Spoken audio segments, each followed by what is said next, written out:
우리 주님은 산상수훈을 마무리 지으시면서 이 말씀이 그냥 공중에 울리는 메아리처럼 될까 두려워하시고 이 주옥 같은 말씀이라 하더라도 지키지 않으면 무슨 소용이 있냐. 그래서 듣고 행하는 것에 대해서 우리에게 강조하십니다. 그리고 주님은 이것을 비유로 설명하시죠. 듣고 행하는 자는 어떤 사람과 같으냐? 반석 위에 지은 집과도 같다.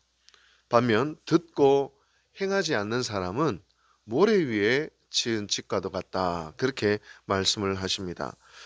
그런데 여러분, 상식적으로 생각해 보면 아무리 어리석은 사람이라 할지라도 모래 위에 집을 지을 사람이 세상 천지에 누가 있겠습니까? 그러나 이 팔레스타인 그 지형을 우리가 이해한다면 이래서 이런 비유가 나왔구나라는 것을 잘 알 수가 있습니다.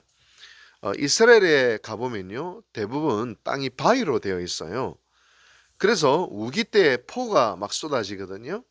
그러면 이 바위가 빗물을 품지 못하니까 이 빗물을 전부 다 밑으로 내려다 보냅니다. 그래서 이스라엘에서는요, 제가 이스라엘에 살고 있는 우리 후배가 이야기해 주는 말인데, 우기 때에 죽는 사람이 있다는 거예요. 이 바위로 되어 있으니까 우기가 되니까 이 비가 위에서부터 이 계곡을 따라 그냥 폭포가 쏟아지듯이 그냥 확 휩쓸려 가니까 이 우기 때에 잘못 계곡을 걸어가다가는 이 폭우에 휩쓸려서 죽는 사람이 가끔씩 신문에도 나온다. 그런 이야기를 했습니다. 그래서 유대 지방에서는 집이 대체적으로 어디에 있냐면 산 위에 집이 있어요. 그래서 예수님의 비유도 그렇잖아요. 산 위에 동네에 대한 이야기 하시잖아요. 다 산 위에다 집을 짓는 것을 보게 됩니다.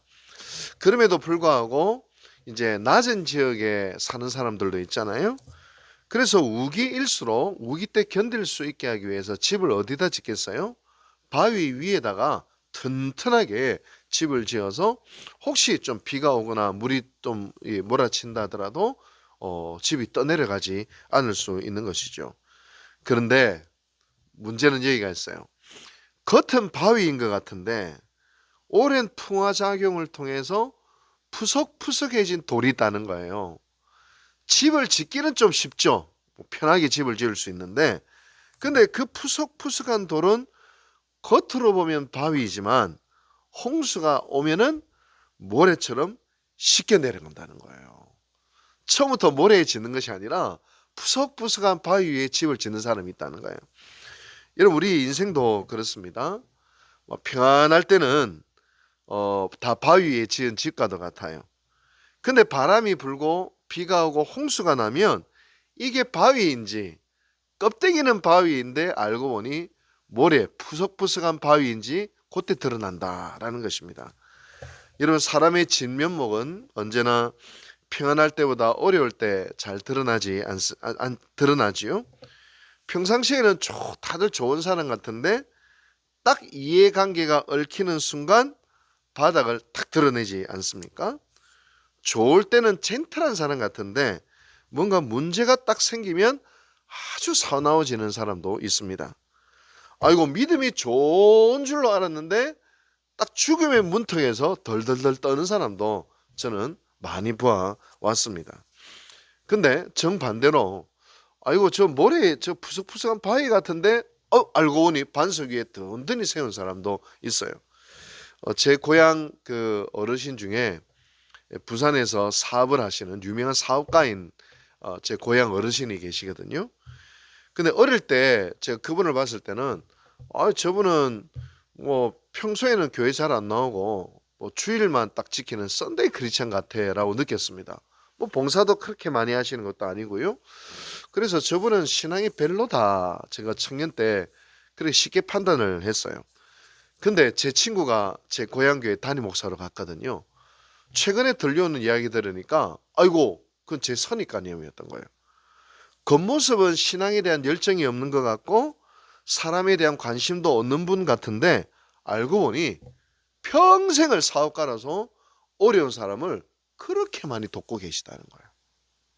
그리고 회사에서도 언제나 그리스도인으로서 많은 직원들이 그 회사 사장님을 존경하더라는 거예요. 저분은 진짜 예수쟁이다. 존경하다는 거예요. 또 건물주이시기도 한데 돈이 많으시니까 코로나 때 얼마나 세입자들이 어려움을 당했습니까? 근데 그 코로나 때 그 세입자들의 세를 다 깎아줬다는 거예요. 그러니까 코로나 때 그 세입자들이 너무 감사해서 감사 플랜카드까지 건물에다 걸었다는 거예요. 저는 교회에서 그냥 예배는 열심히 드렸지만 그 신앙생활에 별 관심 없는 것처럼 느껴졌고 활동도 많이 안 하는 것 같아서 저분은 모래 위에 지은 집 같아라고 제가 너무나도 쉽게 평가를 했는데 알고 보니 그분이야말로 위기의 때, 어려움의 때 진짜 자신의 진면목을 드러내는 바위 위에 세운 집과도 같은 그런 분이라는 것을 뒤늦게 깨닫고 제가 회개했습니다. 회개했습니다. 참 미안하더라고요. 여러분, 이 흉년의 때에 우리의 본 모습을 사실 알게 됩니다. 내 생각과 저 사람의 생각이 치열하게 딱 부딪힐 때, 뭔가 내가 또 상처받았다 생각되어질 때, 뭔가 내 뜻대로 안 되어질 때, 인생의 어려움이 올 때, 그때 사실은 우리의 신앙의 본 모습이 딱 드러나기 마련이죠. 근데 이 홍수는요, 고난의 모습으로만 오는 것이 아니라 축복의 모습으로 오기도 합니다. 갑작스럽게 돈을 벌거나 갑작스럽게 완장을 차게 딱 되거나, 제가 선배 목사님들한테 딱 들은 적이 있어요. 집사 때는 안 그랬는데 장로가 되니까 확 변하더라. 확 변하더라. 제가 예전에 예전교회에서 목회할 때 우리 교회 장로들은 안 그런 줄 알았어. 저 집사는 정말 내가 사랑해가지고 장로가 될랑말랑 하는 사람을 제가 밀어줘가지고 장로가 딱 되고 완전히 내 사람인 줄 알았는데 결정 지을 때 제 등에 칼을 탁 꼽더라고요. 아이고야, 뭐 완장 차니까 사람 달라지는 사람들도 있어요. 제가 아는 분도 서울에서 목회하는 분도 이분이 갑자기 사업을 해서 떼돈을 벌었어요. 그랬더니까 주일날 교회를 안 나오는 거예요. 왔다 갔다 하는 거. 그전에는 그렇게 기도하고 주일 성수하고 봉사 잘하는 사람이 떼돈을 보니까 아이고 결국에 어떻게 되냐, 가정도 깨지고 신앙도 깨지고, 뭐 돈은 많으니까 남자들이 돈 많으면 또 엉뚱지 많이 하잖아요. 아이고 그걸 보면서 아이고 이 축복이라는 홍수 속에서 떠내려가는구나 라는 것을 보기도 했습니다. 이처럼 우리는 홍수 속에서 우리의 진면목이 드러납니다. 그때 그가 어디에 서 있는지 잘 알 수가 있게 되는 것이죠. 여러분, 홍수의 때에 사실 우리가 그것을 버틸 수 있는 것은 오로지 한 가지밖에 없습니다. 지난 룻기 수예배 때도 말씀드렸듯이 흉년의 때를 딱 만나보면요, 그 흉년을 견딜 수 있는 건 기도로 돌파하고 말씀으로 돌파하는 것밖에 없어요. 정말 그거밖에 없습니다. 제가 예전에 좀 억울한 일을 당한 적이 있어요. 아주 심각한 명예훼손을 당한 적이 있어요. 허위 사실에 근거한 명예훼손을 당한 적이 있어요. 그때 제가 변호사를 만났어요. 이 고소를 해야 되겠다. 저거는 있을 수 없는 일이다. 고소해야 되겠다. 어떻게 나에 대해서 허위 사실에 근거한 저렇게 명예훼손을 극악하게 할 수 있을까? 변호사가 또 그 장로 아들이라서, 목사님 이거는 용서해서는 안 됩니다. 이거 고소하면 100% 승소합니다. 증거도 다 있네요. 다 승소합니다. 손해배상도 다 받을 수 있습니다. 억울함에도 벗어날 수 있습니다.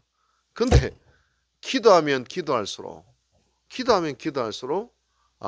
목사가 교인한테 그러면 안 되지.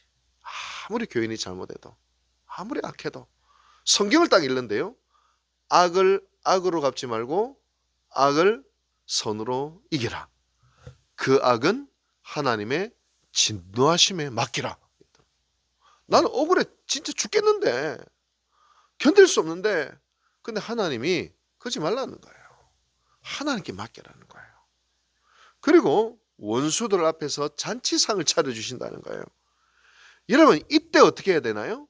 세상의 방식으로는 막 변호사로 막 해야 됩니다. 근데 하나님의 말씀에 순종하는 것이 내 인생을 반석 위에 세워가는 것이다. 오늘 말씀을 보면서 그것을 느끼게 되었습니다. 세상적으로 보면 바보 같고 억울하고 손해보는 것 같다 하더라도 말씀 위에 내 존재를 딱 뿌리박고 그 말씀에 순종해 나갈 때 하나님이 갚아주시고 하나님이 보호하시고 하나님이 해결하시고 또 하나님이 세워주신다라는 것을 우리가 기억해야 합니다. 사랑하는 여러분, 오늘도 하나님은 살아계십니다. 살아계십니다. 그리고 하나님의 말씀은 진리입니다.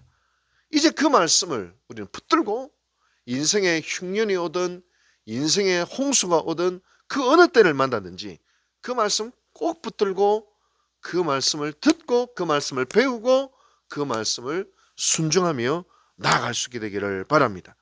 바로 그때 인생에 어떤 흉년이 오고 어떤 홍수가 온다 하더라도 우리의 존재는 든든히 세워질 것입니다. 기도하겠습니다. 자비하신 하나님, 오늘도 말씀으로 우리를 인도하시니 감사합니다. 세상의 방식과 세상의 가치를 따라가지 않고 말씀을 듣는 자 되게 하시고 말씀을 행하는 자 되게 하시고 그 말씀에 우리의 존재를 세우는 자가 되게 하여 주시옵소서. 그리하여 인생의 그 어떤 때를 만나든지 우리의 삶이 마치 반석 위에 세운 집과도 같게 하여 주시옵소서. 예수님의 이름으로 기도합니다. 아멘.